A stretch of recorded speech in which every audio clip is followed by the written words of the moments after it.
Okay, hi guys. So I'm back.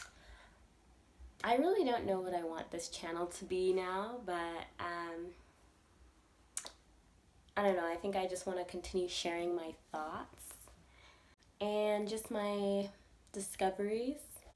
So I recently have come to the realization that beauty is important. And even saying that out loud makes me want to like barf because I really had convinced myself, I think, for the last 10 years that beauty is meaningless and frivolous and self indulgent and worthless, really, in the grand scheme of life. And recently, I mean, those who know me know that, I'm quite a deep thinker and I'm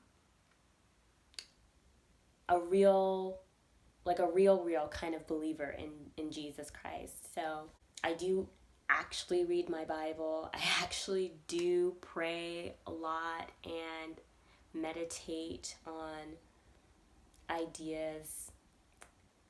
And I I remember there were two stories, there were two biblical texts that kept coming up for me when it came to beauty.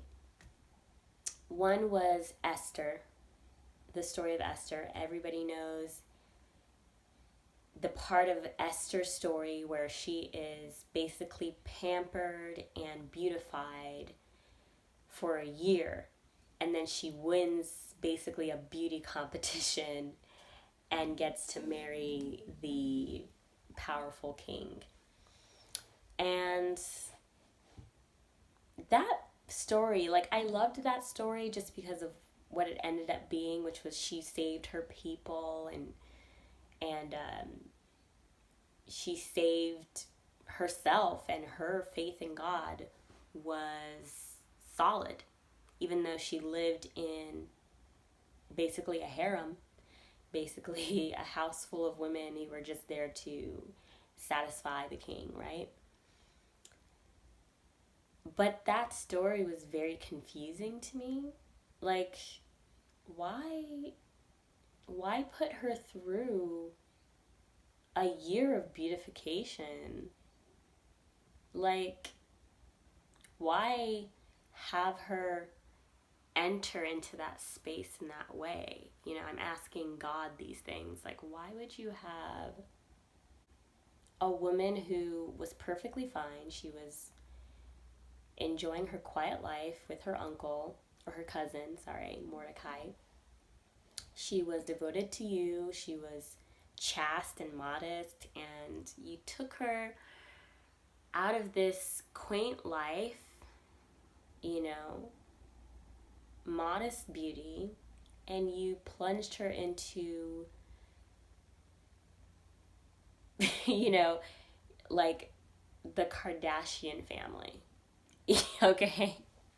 You plunged her into a place where people are obsessed with being beautiful and obsessed with presenting themselves in such a way. You plunged her into abundance and excess, and then you put her in a position where she would have to continue that for the rest of her reign with the King Xerxes, I believe was his name, or King Xerxes, I think.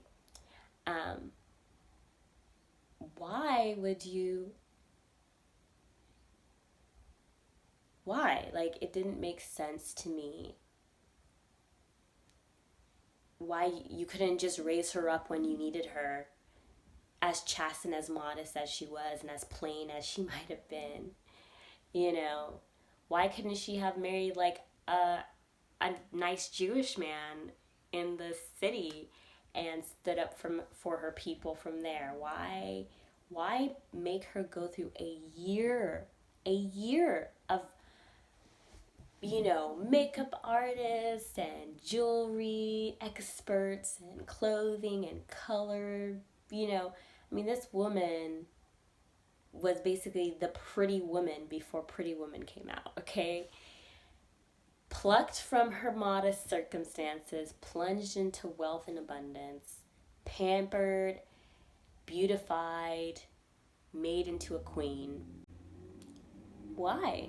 Right? And the answer is obvious, but for whatever reason, I would not accept the fact that all of that, her beautification, her positioning in the kingdom, even her marriage to a king who did not share her beliefs. Not suggesting that you do that. But all of that was for the sake of a bigger plan. There was a purpose for her beauty. There was a purpose for her beautification, for her learning how to present herself. Because it was that education, that year-long education,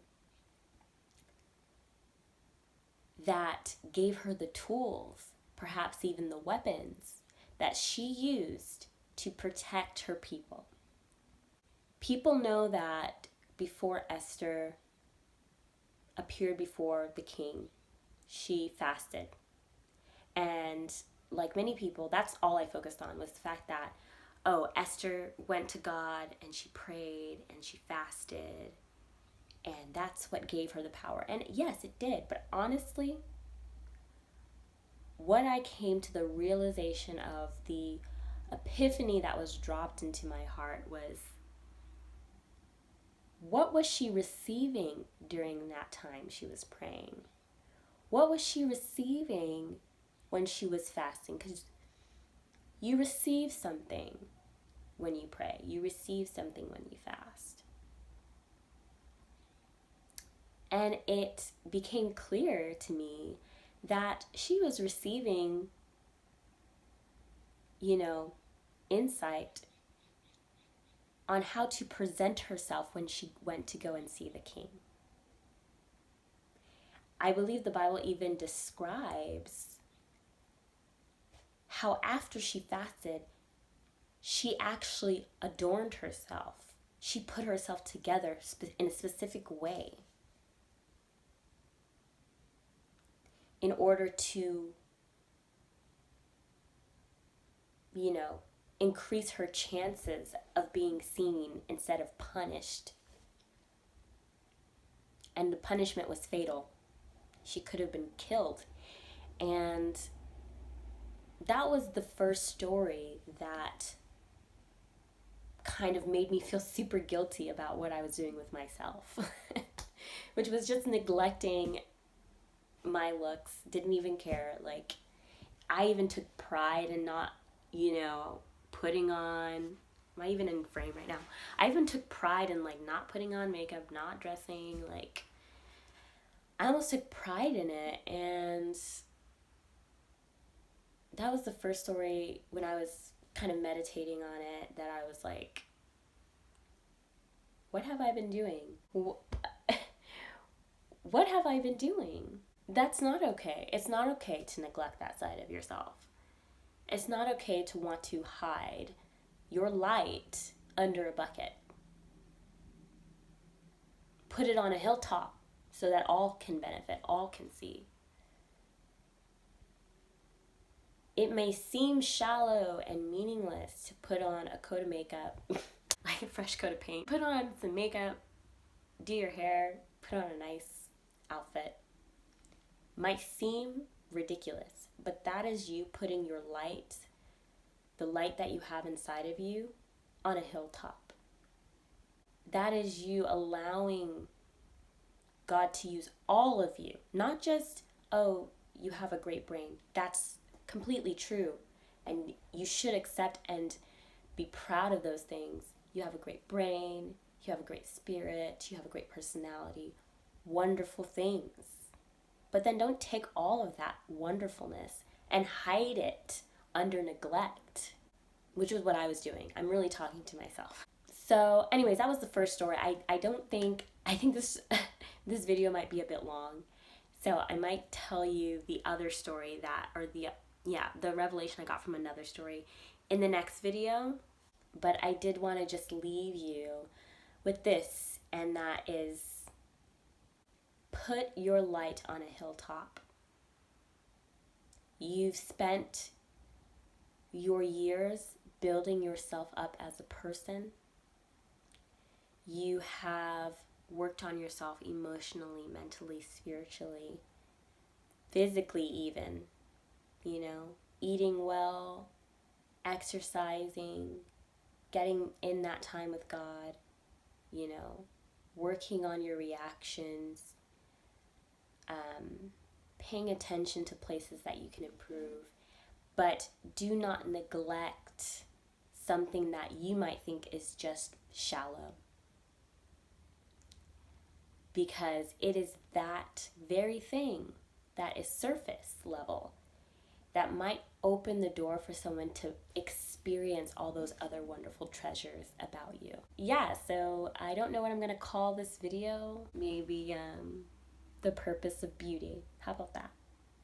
Obviously, I didn't put any scriptures, but I'm sure if you read the story, if you go back with a different lens and you go and read that story, you might see some of the things that I saw when I meditated on it. So with that, I just want to say thank you for joining me on my channel, Multi-Layered.